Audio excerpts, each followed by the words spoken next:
Welcome to morning bulletin. ఇక వార్త వివరాల్లోకి వెళ్తే జగన్ 2.0లో పార్టీ కోసం పనిచేసేవారిని మర్చిపోమని పేర్కొన్నారు. ఒక వారంలో యాప్ విడుదల అవుతుంది. అందులో ప్రజలు ఎలాంటి అన్యాయానికి గురయ్యారో అప్డేట్ చేయడానికి అవకాశం ఉంటుంది. ఈ యాప్ ప్రజల సమస్యలు త్వరగా పరిష్కరించడానికి ఉపయోగపడుతుంది. ప్రజలకు మంచి సేవలు అందించడమే ముఖ్యమై వారి ప్రతిపాదనలపై ఆధారంగా చర్యలు తీసుకోనున్నట్లు చెప్పారు. ప్రతి ఒక్కరిలో నూతన మార్పుల కోసం జాగృతి కలిగించాలని అన్నారు.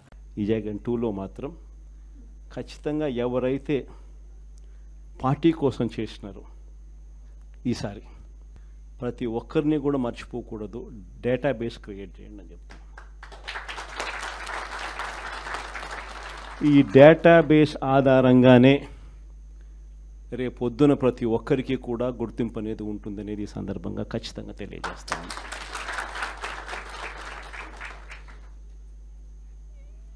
ఇక్కడే కాదు, రాష్ట్ర వ్యాప్తంగా కూడా రాబోయే రోజుల్లో నెక్స్ట్ 1 వీక్లో నెక్స్ట్ వీక్ బహుశా ఒక యాప్ కూడా తయారు చేస్తా ఉన్నాం. దాంట్లో కూడా మీ సీనియర్ లాయర్లు అందరూ కూడా దాంట్లో యాప్లో కూడా ఇన్వాల్వ్ అవుతున్నారు. యాప్ తయారీ కార్యక్రమంలో రాష్ట్ర వ్యాప్తంగా వైఎస్ఆర్సీపీ కార్యకర్తకు ఎవరైనా ఎక్కడ అన్యాయం జరిగినా ఆ యాప్ డౌన్లోడ్ చేసుకొని తన పేరు, తనకు ఏమన్యాయం జరిగింది, తనకు ఎవరి వల్ల అన్యాయం జరిగింది, ఆ అధికారి హోదా ఏమిటి, నీకు జరిగిన అన్యాయం ఏమిటి, ఆటోమేటిక్లీ మన డిజిటల్ లైబ్రరీలోకి వచ్చేస్తుంది. ఇక్కడ వచ్చిన తర్వాత రేపొద్దున మనం అధికారంలోకి వచ్చిన తర్వాత వీళ్ళందరి మీద రేపొద్దున జగన్ 2లో ఎవడెవడైతే అన్యాయం చేసినాడు, ఎవడెవడైతే అధికారి తన అధికారాన్ని దుర్వినియోగం చేశాడు, ఎవడెవడైతే అన్యాయంగా మనుషులను చిత్రహింసలు పెట్టారు, వాళ్ళందరినీ కూడా రేపొద్దున చట్టం మీద నిలబడతాం. చట్టం తన పని తాను చేసుకొని పోతుంది. ఈవీఎంలను తొలగించాలి, కేటీఆర్ ఎన్నికల కమిషన్కు విజ్ఞప్తి చేశారు. ఈవీఎంలను తొలగించి పేపర్ బ్యాలెట్ పద్ధతిలో ఎన్నికలు నిర్వహించాలని, పేపర్ బ్యాలెట్ ద్వారా ఎన్నికల పారదర్శకత మరింత పెరిగే అవకాశం ఉందని ఆయన తెలిపారు. ప్రజల నమ్మకాన్ని పెంచే విధంగా ఎన్నికలు జరిపించాల్సిన అవసరం ఉందని అభిప్రాయపడుతున్నారు. ఈ విధానం ప్రజల విశ్వసనీయతను పెంచుతుందని, అందువల్ల ప్రజలు తమ ఓటు హక్కును వినియోగించుకోవాలని తెలిపారు.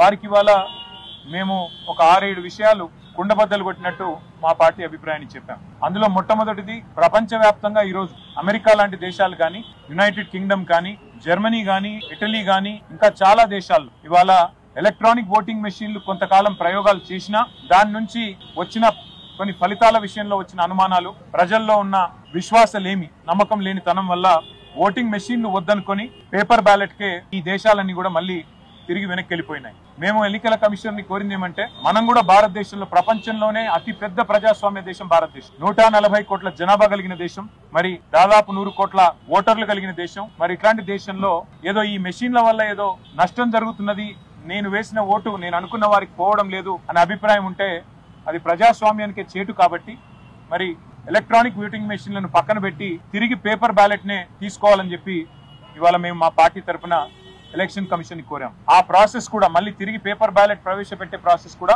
బీహార్ ఎన్నికల నుంచే ప్రారంభించండి. నవంబర్ లో జరగాల్సి ఉన్న బీహార్ ఎన్నికల్లోనే తిరిగి పేపర్ బ్యాలెట్ ప్రవేశపెట్టండి.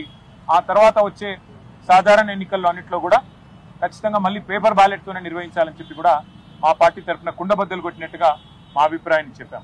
అట్లాగే ఎన్నికల్లో పార్టీలు ఇచ్చే హామీలు, ఎన్నికల్లో పార్టీలు ఇచ్చే అడ్డగోలు వాగ్దానాలు, ఈరోజు తెలంగాణనే ఎగ్జాంపుల్ గా తీసుకుంటే కాంగ్రెస్ పార్టీ ప్రజలకు అరిచేతిలో వైకుంఠం చూపెట్టి 420 హామీలు ఇచ్చి ఇష్టం వచ్చినట్టుగా నోటికి ఎంత వస్తే అంత అడ్డగోలు మాటలు చెప్పి ఒక వేలం పాటలాగా, ఒక అర్రాస్ పాటలాగా నోటికొచ్చిన వాగ్దానాలు చేసి ప్రజల్ని మోసం చేసి మభ్యపెట్టి ఓట్లు సంపాదించింది. మాకంటే 1.8% ఓటు ఎక్కువగా సాధించి ఇవాళ ప్రజల్ని 100 రోజుల్లోనే అన్ని వాగ్దానాలు అమలు చేస్తామని చెప్పి గ్యారంటీ కార్డులు ముద్రించి చివరికి స్టాంప్ పేపర్ల మీద అఫిడవిట్లు కూడా మరి ఇచ్చి ప్రజల్ని ఎట్లా వంచిందో, గుడిలో దేవుడి ముందు కూడా బాండ్ పేపర్లు పెట్టి ఎట్లా వంచినారో ప్రస్తుత ముఖ్యమంత్రి గారు, ఉప ముఖ్యమంత్రి గారు, ఇంకా ఇతర కాంగ్రెస్ పార్టీ నాయకులు, అది కూడా మేము సవివరంగా ఎక్స్ప్లెయిన్ చేయడం జరిగింది. ఎన్నికల్లో ఇచ్చిన మేనిఫెస్టోకి రాజకీయ పార్టీలు కట్టుబడి ఉండకపోతే తప్పకుండా వారిని శిక్షించాల్సిన బాధ్యత కూడా ఎన్నికల కమిషన్ మీదనే ఉన్నది. ఎన్నికల్లో ప్రజల్ని వంచే ఏ పార్టీ అయినా అధికారంలోకి వచ్చిన తర్వాత మోసం చేస్తే వారి అవసరమైతే సభ్యత్వాన్ని రద్దు చేసే విధంగా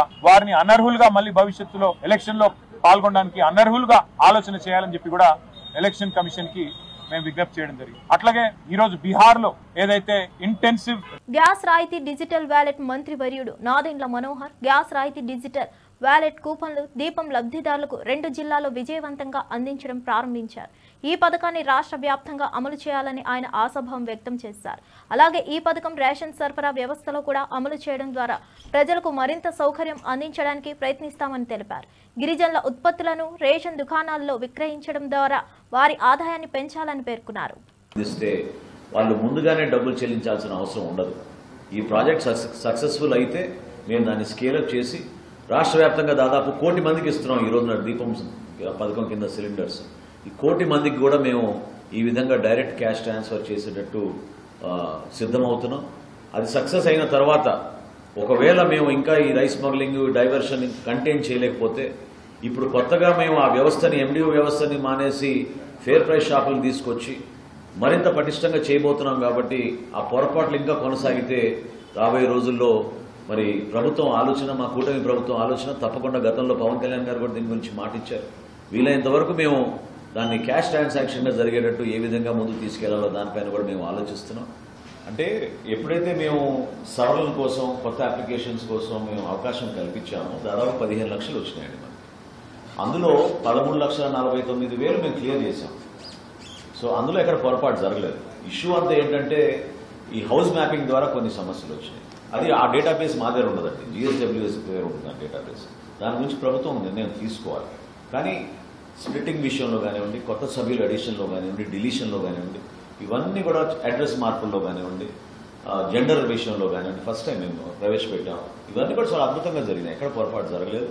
ఆగస్టు 25వ తారీఖు నుంచి మనం చేపట్టబోయే కార్యక్రమం ఖచ్చితంగా ఒక పండుగ వాతావరణంలో రాష్ట్ర వ్యాప్తంగా ప్రభుత్వం చేపట్టిన ఈ ప్రతిష్టాత్మకమైన కార్యక్రమాన్ని అందరికీ ఉపయోగపడే విధంగా మనం తీసుకెళ్లబోతున్నాం. ఇది ఎక్కడ పొరపాటు జరగదు. మీరందరూ కూడా దయచేసి సహకరించాలి ఈ కార్యక్రమం విజయవంతం జరిగే విధంగా. నవవధువు ఆత్మహత్య సోమందేపల్లి ఎస్ఐ రమేష్ బాబు నవవధువు ఆత్మహత్యపై క్లారిటీ ఇచ్చారు. ఆత్మహత్య కారణాలు ఇంకా గుర్తించాల్సి ఉంది. కానీ కుటుంబ సభ్యులు, స్నేహితుల మధ్య వివాదాల వల్ల ఆమె ఆత్మహత్య చేసుకున్నట్లు భావిస్తున్నారు. పోలీసులు కేసు నమోదు చేసి విచారణ చేపట్టారు. ఆమె కుటుంబీకులు, స్థానికులు ఈ ఘటనపై తీవ్రంగా స్పందించారు. ఈ విషయంలో పూర్తి సమాచారం రావాల్సి ఉంది. అన్ని కోణాల్లో దర్యాప్తు జరుగుతుంది. నిన్నటి దినం హర్షిత అనే 22 ఏళ్ల యువతి ఉరి వేసుకొని ఆత్మహత్య చేసుకోవడం జరిగింది. ఈరోజు ఉదయం 8 గంటలకి తల్లిదండ్రులు ఇద్దరు వచ్చి కృష్ణమూర్తి, పద్మావతి అనే ఇద్దరు మణికంఠ కాలనీలో నివాసం ఉంటారు. ఇరువురు వచ్చి మాకు ఫిర్యాదు ఇవ్వడం జరిగింది. 2 నెలల క్రితం బాగేపల్లికి సంబంధించిన ఒక ప్రైవేట్ ఎంప్లాయీకి నిశ్చితార్థం చేసుకుని నిన్నటి దినం బాగేపల్లి దగ్గర కళ్యాణ మండపంలో పెళ్లి చేసుకుని అమ్మ నాన్న ఇంటి దగ్గర శోభన కార్యక్రమాలకి సాయంత్రం 4 గంటల చేరుకున్నారు. చేరుకున్న తర్వాత అమ్మ నాన్నతో నాన్న నాకు ఈ పెళ్లి ఇష్టం లేదు, నాకు ఇప్పుడే పెళ్లి చేసుకోవాలని కూడా లేదు, ఇంకా మీరు నిశ్చయించినారు కాబట్టి చేసుకున్నాము, దీనికి సంబంధించి నేను ఇప్పుడు కూడా చెప్పకపోతే ఇబ్బందులు పాలవుతానని చెప్పేసి మీకు చెప్తున్నాను, అలాగని చెప్పేసి క్యాన్సిల్ అయితే మీ పరువు పోతుందని నేను గమ్మునున్నానని చెప్పేసి చెప్పిందట. ఇప్పుడు అలా చేస్తే బాగుండదు అమ్మా, ఇన్ని రోజులు బాగానే ఉన్నావు, ఇప్పుడు ఇలా చెప్తే ఎట్లా అంతా అయిపోయిన తర్వాత అని చెప్పేసి మేము అడగడం జరిగింది. సరేనన్నా ఏదైతే అవుతుంది అని చెప్పేసి అలసిపోయాను, కొంచెం రెస్ట్ తీసుకుంటా అని చెప్పేసి పర్సనల్ వెళ్ళి అనుకుంటా అని చెప్పి వెళ్ళింది. కొంతసేపు తర్వాత నిద్ర లేపాలని చెప్పి మా పాపను లేపితే ఎంతసేపు గడి తీయకపోయేసరికి చూస్తే తలుపు గడి ఉన్నది. గడి పగలగొట్టి లోపలికి వెళ్ళిన తర్వాత ఉరి వేసుకొని తన చీరతో ఉరి వేసుకొని చనిపోవడం జరిగింది. దీనిపైన తల్లిదండ్రులకు ఎటువంటి అనుమానాలు లేవని వాళ్ళు ఫిర్యాదులు పేర్కొనడం జరిగింది. దీనిపై కేసు నమోదు చేసి దర్యాప్తు చేస్తారు.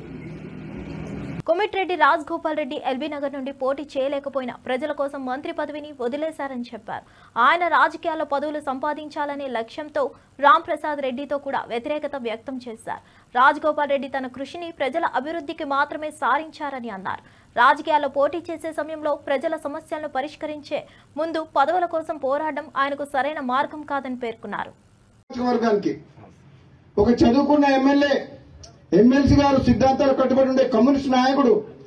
మా ఇద్దరికి కొన్ని సిద్ధాంతాలు ఉన్నాయి. ఏదో ఎవరో ఈ మధ్యలో మాట్లాడుతున్నారు, నేనేదైనా మాట్లాడితే మంత్రి పదవి రాలేదని మాట్లాడుతున్నారు. అది మంత్రి కావాలంటే ఎల్బీనగర్ పోర్ట్ చేసుకొని మంత్రి ఇస్తామని చెప్పిర్రు. నాకు వద్దని, నాకు మునుగోడు ప్రజలు కావాలని నేను ఇక్కడికి వచ్చిన. నన్ను ఎవరన్నా నీకేం కావాలి, మంత్రి పదవి కావాలన్నా, మునుగోడు ప్రజలు కావాలన్నా, మునుగోడు ప్రజలు అభివృద్ధి కావాలన్నా అంటే నేను మునుగోడు ప్రజలు కావాలి, అభివృద్ధి కావాలంట. అందులో అనుమానం లేదు.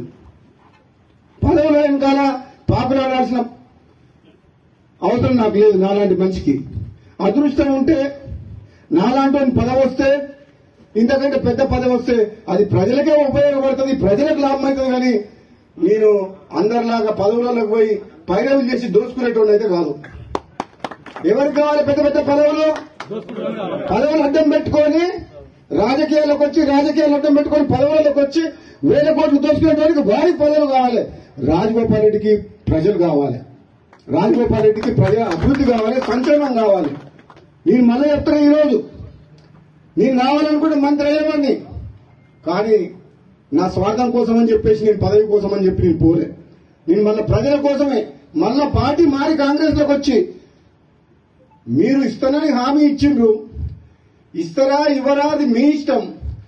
అవకాశం వస్తే ఎప్పుడన్నా, నేను కూడా సీనియర్ని కాబట్టి, తెలంగాణ ఉద్యమంలో ఉన్నా కాబట్టి, నాకంటే జూనియర్లకు నిన్నమని వచ్చిన ఇతర పార్టీ వాళ్ళందరికీ ఇచ్చారు కాబట్టి, మీరు ఇచ్చిన మాట నిలబెట్టుకుంటే, మీరు ఎంపీ గెలిపించమంటే గెలిపించినాం, పార్టీలకు రమ్మంటే మేము నమ్ముకొని వచ్చినాం. ఇస్తారా ఇయ్యరా అది మీ ఇష్టం. కానీ నేను మాత్రం పదవుల కోసం ఎవరింటికి పోయి కాలు మొక్కి మనసు చంపుకొని దిగజారడం మాత్రం జరగదు. నేను బతుకున్నాను. ప్రజలున్నారు నా ఎమ్మడి.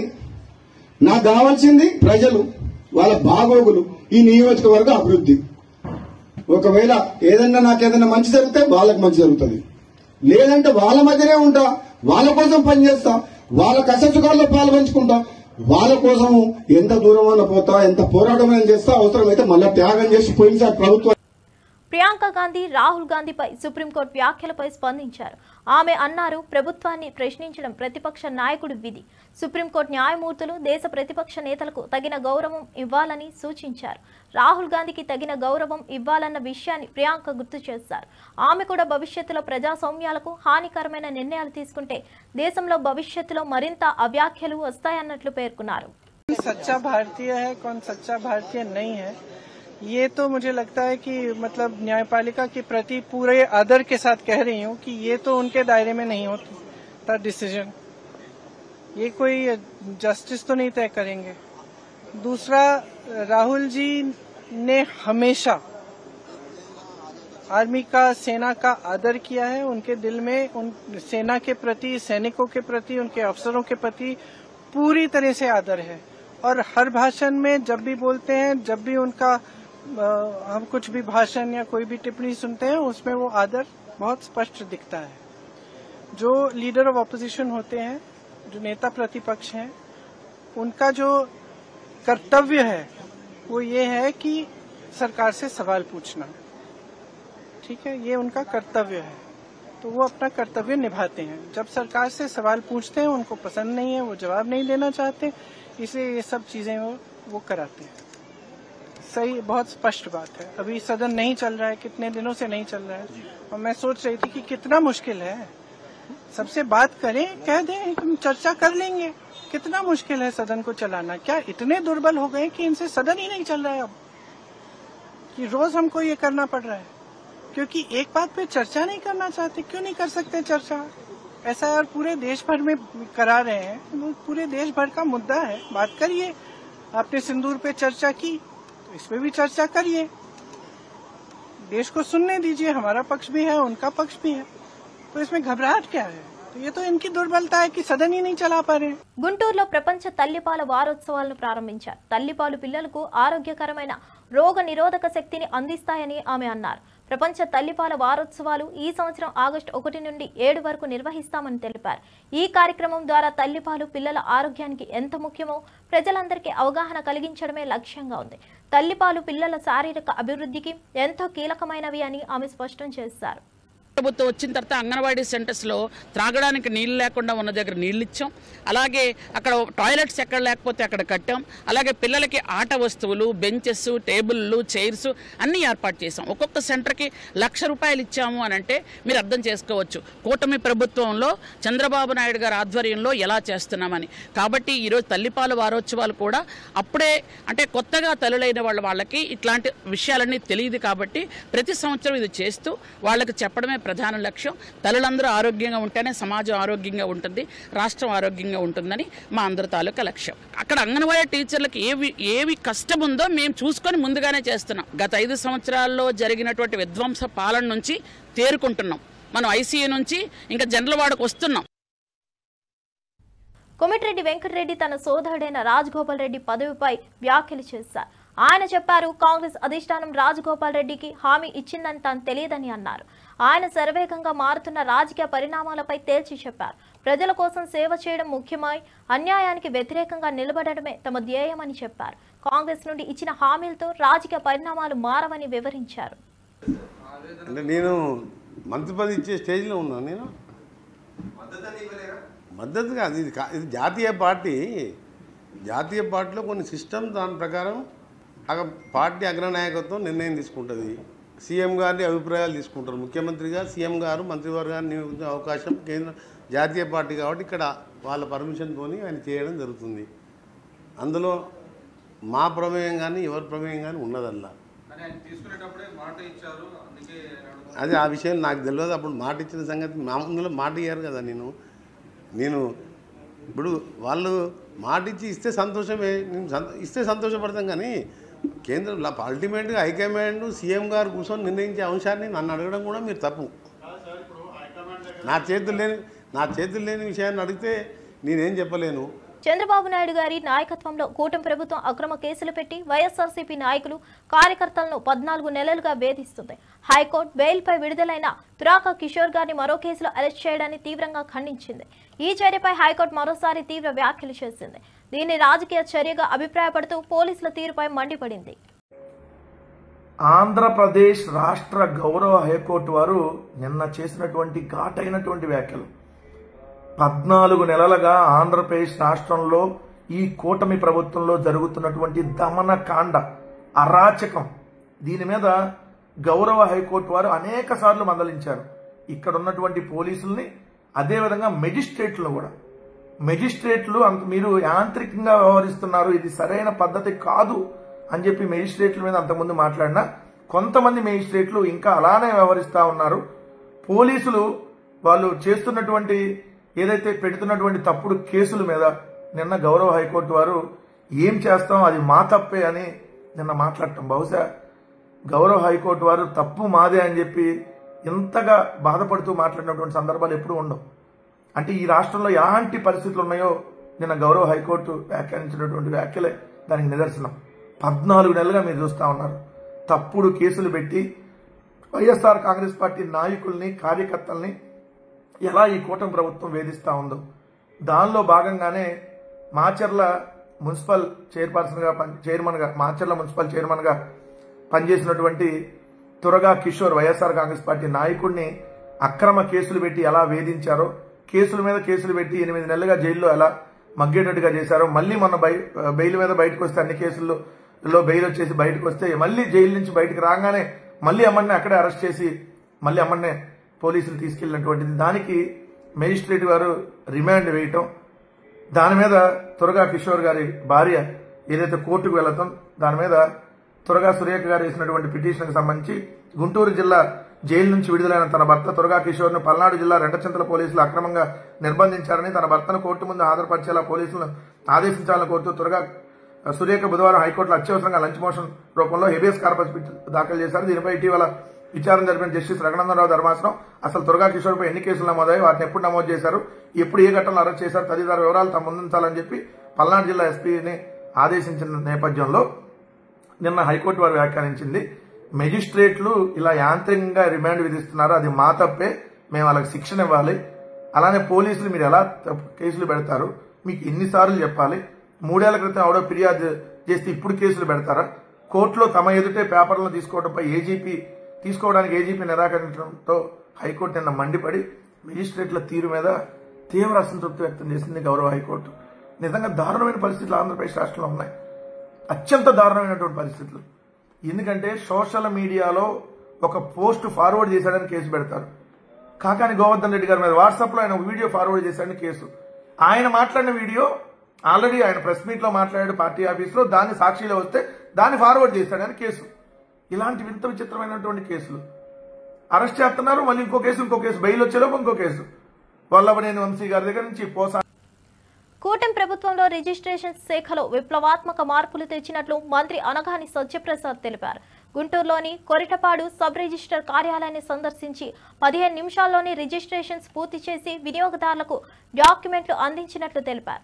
వాట్సాప్ ద్వారా కూడా డాక్యుమెంట్లు పంపించే ప్రక్రియను ప్రారంభించినట్లు మంత్రి పేర్కొన్నారు. అలాగే స్పీడ్ ఆఫ్ డూయింగ్ థింగ్స్ అనేది ముఖ్యంగా గౌరవ ముఖ్యమంత్రి గారు తీసుకున్నారు కాబట్టి ఈ యొక్క ప్రక్రియ మేము మొదలుపెట్టడం జరిగింది. 10 నిమిషాలకు ఒక స్లాట్ కింద గంటకి 6 స్లాట్లు ఇస్తాం. తద్వారా ఏమవుతుందంటే ఇప్పుడు కూడా రిజిస్ట్రేషన్ ఆఫీసులు బయట ఎవరూ లేకుండా సమయానికి వారు వస్తే సమయానికి వారి పని పూర్తి చేసుకుని ఇతర పనులు చేసుకునే విధంగా కూడా వారికి సౌలభ్యంతో పాటు ఆఫీసులో కూడా ఒక అడ్వాంటేజ్ ఉండే విధంగా ఈ కార్యక్రమం చేస్తా ఉన్నాం. వాట్సాప్ ద్వారా ఈ రోజుకి దాదాపుగా 1,14,000 డాక్యుమెంట్లు మేము వినియోగదారులకు పంపించడం జరిగింది.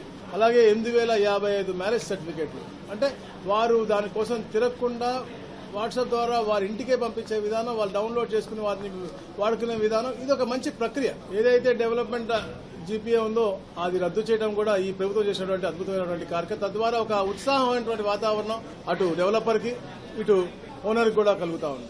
కాళేశ్వరం ప్రాజెక్టు గురించి జారీ అయిన కమిషన్ నివేదికపై బీఆర్ఎస్ నేతలు అవాస్తవాలు ప్రచారం చేస్తున్నారని మంత్రి పొంగులేటి శ్రీనివాసరెడ్డి ఆరోపించారు. ప్రాజెక్టు మంత్రివర్గ ఆమోదంతో కేంద్ర ప్రభుత్వం అనుమతులతో పూర్తి చేసి నిజాంను అసెంబ్లీ వేదికగా ప్రజలకు చెప్పబోతున్నట్లు తెలిపారు.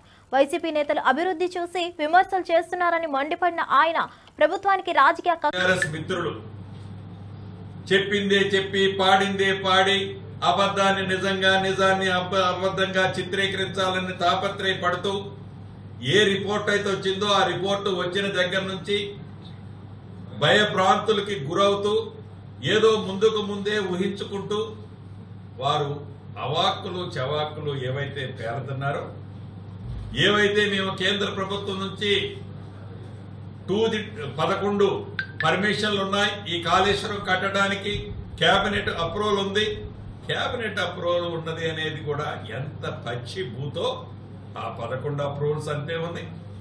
వారేసిన హైపవర్ కమిటీ సీనియర్ ఇంజనీర్లతో వేసిన రిపోర్టుని ఎవరు దాచిపెట్టారో, ఎందుకు దాన్ని డిస్ప్లే చేయలేదో అనేక అంశాలు రేపు అసెంబ్లీ సాక్షిగా డిబేట్కి వస్తాయి. చివరగా ఒకటి చెప్పదలుచుకున్నాం, ఈ ప్రభుత్వం ఎవరి మీద కోపం లేదు. ఉద్దేశపూర్వకంగా ఎవరిని ఇబ్బంది పెట్టాలని ఈ ప్రభుత్వం ఆలోచన కానే కాదు. ఈ ప్రభుత్వం పేదోడు పక్షాన పోరాటం చేసే ప్రభుత్వం, పేదోడికి అండగా ఉండే ప్రభుత్వం. ఏ కాళేశ్వరంలోనైతే లక్షల కోట్లు అవినీతి జరిగింది అని మొదటి నుంచి మా నాయకులు రాహుల్ గాంధీ గారు కానీ, ఆనాటి పిసిసి అధ్యక్షులు ఈనాటి ముఖ్యమంత్రి గారు రేవంత్ రెడ్డి గారు కానీ, ఉత్తమ్ కుమార్ రెడ్డి గారు కానీ, భట్టి గారు కానీ, మిగతా మిత్రులు చెబుతున్న విధంగా ఈ రిపోర్టుని తెలంగాణ ప్రజలు ప్రతి పేదవాడికి తెలిసే విధంగా అసెంబ్లీని వేదిక చేసుకుని తెలంగాణ రాష్ట్ర ప్రజల అభిప్రాయాలకు అనుగుణంగా చట్ట పరిధిలో నిర్ణయాలు అసెంబ్లీ సాక్షిగా తీసుకోవడం జరుగుతుందని కూడా మీ ద్వారా తెలియజేస్తాం. కడప జిల్లా ఒంటిమిట్టలో మంత్రి మండిపల్లి రాంప్రసాద్ రెడ్డి పర్యటించారు. టీడీపీ కార్యకర్తల సమావేశం అనంతరం గ్రామస్తులు ఘన స్వాగతం పలుకగా దాదాపు 100 కుటుంబాలు టీడీపీ తీర్థం పుచ్చుకున్నట్లు చెప్పారు. జెడ్పీటీసీ అభ్యర్థిగా ముద్దు కృష్ణారెడ్డిని ప్రకటించిన మంత్రి ఈ నిర్ణయాన్ని అందరి ఆమోదంతో తీసుకున్నట్లు వెల్లడించారు. ఏవైతే సంక్షేమ ఫలాలు ఈరోజు ప్రజలకు అందుతున్నాయో దానికి తార్కాణమే ఈ చేరికలని తెలియజేసుకుంటున్నా. ముఖ్యంగా ఈ గ్రామాన్ని పట్టి పీడిస్తున్న ముంపు వాసుల యొక్క సమస్యను గౌరవ ముఖ్యమంత్రి చంద్రబాబు నాయుడు గారి దృష్టికి తీసుకొని పోయి అతి త్వరలోనే ఈ సమస్యకు పరిష్కారం చేస్తామని సభాముఖంగా ఇక్కడ మీ అందరికీ హామీ ఇస్తున్నా. ఈ గ్రామానికి సంబంధించిన మౌలిక వసతులు అయితేనేం, రేపు రాబోయే కాలంలో హౌసింగ్ కాలనీ, పెన్షన్ల విషయంలోనైతేనేం అన్ని విషయాల్లో ఎక్కడా రాజీ లేని విధంగా అభివృద్ధి చేస్తామని తెలియజేసుకుంటూ తెలుగుదేశం పార్టీ కార్యకర్తలకు మా ముఖ్యమంత్రి గారు ఒకటే చెప్పారు, ఎక్కడ ఈ రాష్ట్రంలో ఎలక్షన్లు జరిగినా మనం చేసిన సంక్షేమ అభివృద్ధి పథకాలు ఏవైతే ఉన్నాయో అవే మనకు శ్రీరామ రక్ష కాబట్టి తప్పకుండా ప్రజల్లోకి వెళ్దాం. రాజంపేట నియోజకవర్గంలో మన తడాక ఏందో ఈ ఒంటిమిట్టతోనే రుజువు చేసే విధంగా మనందరం కలిసికట్టుగా పనిచేస్తామని తెలియజేసుకుంటూ సెలవు తీసుకుంటాం. కొట్టాల శ్రీనివాస్ గారు బీసీల గురించి 10 సంవత్సరాలు అధికారంలో ఉన్నప్పుడు ఆలోచించారా అని కవిత దొంగ దీక్షకు సంబంధించి మండిపడ్డారు. చంద్రబాబు ప్రభుత్వంలో బీసీలకు ఎలాంటి గౌరవం ఇవ్వలేదని అన్నారు. కవిత మాత్రం బీసీ రిజర్వేషన్ పై సీరియస్ కావడం లేదని, కేవలం ప్రదర్శనతో ప్రజలు మోసం చేస్తున్నారని విమర్శించారు. ఈ రోజు 42% బీసీలకు ఇయ్యాలని ఎమ్మెల్సీ కవిత ఒక కొంగ జపం చేస్తున్న సంగతి సందర్భంగా మనం చేస్తా ఉన్నాం.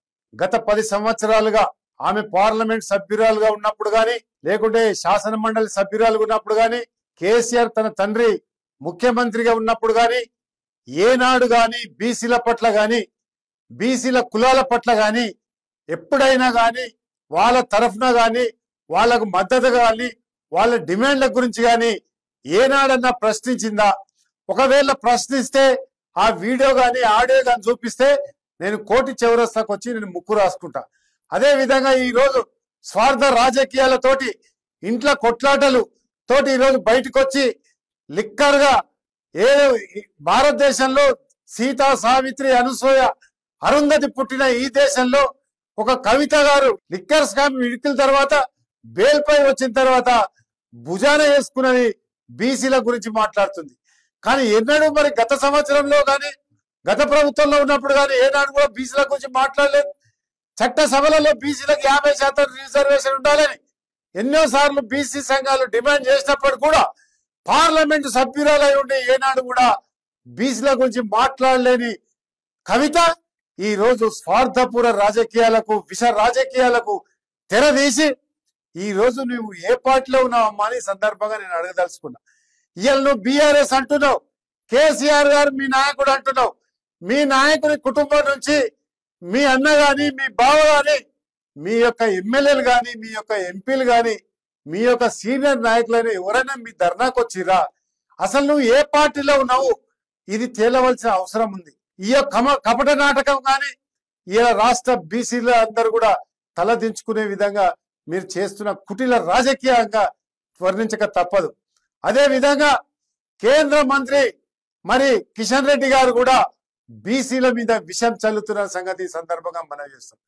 గత 2 రోజుల క్రితం ధర్నా చౌక్ దగ్గర కేంద్ర మంత్రి అయిన మరొక బండి సంజయ్ ఉండి ఇవాళ ప్రధానమంత్రి క్యాబినెట్ లో మీరుండి ఏదైతే గౌరవం. ఇవండి ఈనాటి విశేషాలు. మరో బులెటిన్ తో మళ్ళీ కలుద్దాం.